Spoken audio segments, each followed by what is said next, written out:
Daudi anaendelea katika Zaburi ya 51 na mstari wa 9 na 10 akitufunza kitu hapa kuhusu toba, ya kwamba namna moja ambayo tunapata roho safi na tunasafishwa roho ni kupitia uumbaji wa Mungu.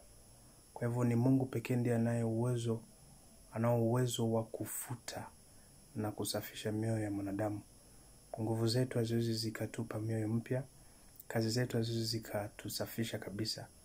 Kwa hivyo Daudi anasema katika Zaburi ya 51 na mstari wa 9 na 10, anasema usitiri uso wako, uzitazame dhambi zangu, usizitazame dhambi zangu, uzifute hatia zangu zote.